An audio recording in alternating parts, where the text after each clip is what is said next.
राधे राधे। स्वागत है आपका मेरे चैनल श्री प्रभुवाणी में।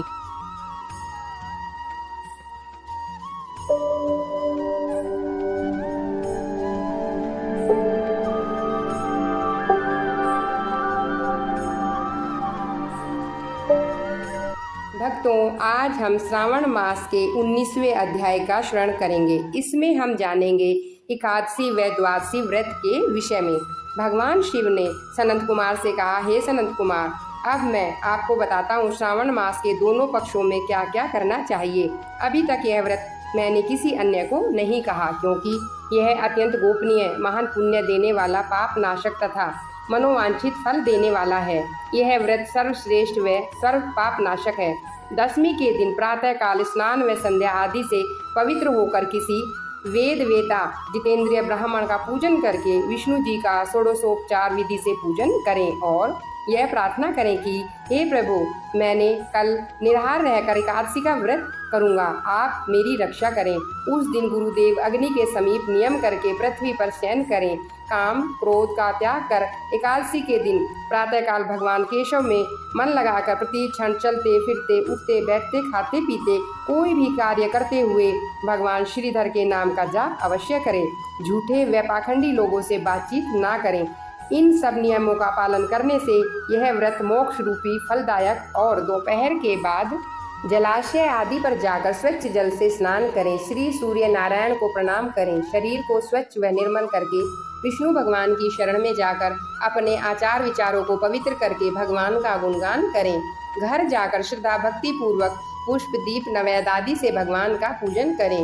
रात्रि में भक्ति भजन करते हुए कथा आदि सुनकर जागरण करना चाहिए। सर्वप्रथम कलश स्थापित करना चाहिए। कलश में पंचरत्न सोना डालकर श्वेत चंदन से पूजन करके 2 वस्त्रों से ढक देना चाहिए। शंख चक्र गदाधारी भगवान की मूर्ति की पूजा करनी चाहिए। द्वादशी को दक्षिणा के साथ ही कलश के साथ मक्खन ब्राह्मण को देकर प्रार्थना करनी चाहिए, हे श्रीधर, भगवान प्रसन्न होकर मुझे अपार धन वैभव प्रदान करें। शुक्ल पक्ष में भगवान श्रीधर तथा कृष्ण पक्ष में जनार्दन भगवान देवता हैं। तत्पश्चात भगवान श्रीधर का पूजन करके ब्राह्मणों को भोजन कराना चाहिए व यथाशक्ति दक्षिणा देनी चाहिए। फिर नौकरों आदि को भोजन करवाकर गौ आदि को भोसा डालना चाहिए। स्वयं भी बंधु बांधुओं सहित भोजन करें। यह मैंने शुक्ल की पक्ष एकादशी के व्रत का विधान कहा।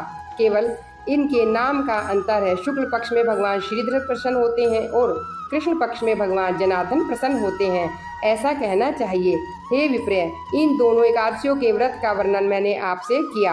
इस व्रत के समापन पर कोई अन्य पुण्य कार्य नहीं है। यथेष्ट फल देने वाला ऐसा व्रत ना कोई हुआ और ना ही कोई होगा। श्रद्धाहीन मनुष्यों को यह व्रत नहीं करना चाहिए। भगवान शिव जी ने कहा, मैंने तुमसे देवी जी के पवित्रारोपण का विधान बताया। अब मैं द्वादशी को विष्णु के पवित्रारोपण का वर्णन करता हूँ। विष्णु भगवान के पवित्रारोपण का विधि कैसे है, इसे आप ध्यानपूर्वक सुने। ब्राह्मण, क्षत्रिय, वैश्य, स्त्री, शूद्र आदि सभी को अपने अपने वर्णों के अनुसार पवित्रारोपण करना चाहिए। अतोदेव ब्राह्मण को इस मंत्र के उच्चारण से पवित्रारोपण कराना चाहिए। स्त्री तथा शूद्र नाम मंत्र से, अर्थात जिस मंत्र के द्वारा पूजन किया गया हो उस मंत्र से पवित्रारोपण करें। ब्राह्मण, क्षत्रिय व वैश्य आदि तीनों वर्णों को रुद्रदाय इस मंत्र का उच्चारण से शिव जी का पवित्रारोपण करें। सतयुग में मणियों की, त्रेता में स्वर्ण की, द्वापर में रेशम की तथा कलयुग में रुई की पवित्रा बनाकर अर्पण करें। सन्यासी को मानसी पवित्रारोपण करनी चाहिए और सर्वप्रथम बांस की टोकरी में पवित्रा को रखकर वस्त्र से ढककर भगवान के समक्ष रखकर कहें, हे प्रभु, मैं पवित्रारोपण का यह कार्य आपकी प्रसन्नता के लिए कर रहा हूँ। मेरा कार्य निर्विघ्न पूरा हो जाए, आप मुझ पर दया करें। इस पवित्रा से मैं आपको प्रसन्न करना चाहता हूँ। आज से लेकर वर्ष पर्यंत व्रत काम क्रोध आदि से हानिकारक न हो। मैं आपका भक्त हूँ, आपको प्रणाम करता हूँ। इस प्रकार से भगवान की स्तुति करके कलश पर स्थापित बांस की टोकरी में स्थित पवित्रा की श्रद्धा भक्ति पूर्वक प्रार्थना करें और कहें, हे पवित्रा, वर्ष पर्यंत किए गए पूजन के कार्य को पवित्र करने के लिए आज यहाँ पधारिए, आपको प्रणाम है। विष्णु जी के तेज से उत्पन्न रमणीय तथा समस्त पाप नाशक और सारी कामनाओं को पूर्ण करने वाली पवित्रा को आपके अंग में धारण करवाता हूँ। हे पुरुषोत्तम, आप मुझसे अमर्त्य है, अतः मैं आपका पूजन करूँगा, आपको प्रणाम है। प्रातःकाल यह पवित्रा आपको भेंट करूंगा। तत्पश्चात पुष्पांजलि देकर रात्रि जागरण करना चाहिए। मूल मंत्र द्वारा पवित्रा को लपेटना चाहिए। नैवेद्य अर्पित करके आरती तथा प्रार्थना करें। अग्नि में घी तथा खीर की आहुति दें। हे पवित्रा, 1 वर्ष की मेरी पूजा को विधिवत संपन्न करके इस समय मेरे द्वारा विसर्जित होकर विष्णु लोक को प्रस्थान करें। इस प्रकार कहकर पवित्रा ब्राह्मण को दे दें अथवा जल में प्रवाहित कर देनी चाहिए। हे सनत कुमार, मैंने तुमसे भगवान विष्णु का यह पवित्रारोपण का वर्णन किया। जो कोई इस प्रकार पवित्रारोपण करता है वह इस लोक में सुख भोग कर अंत में मुक्ति प्राप्त करता है। इति श्री स्कंद पुराण श्रावण महात्म्य 19वां अध्याय। ओम नमः शिवाय।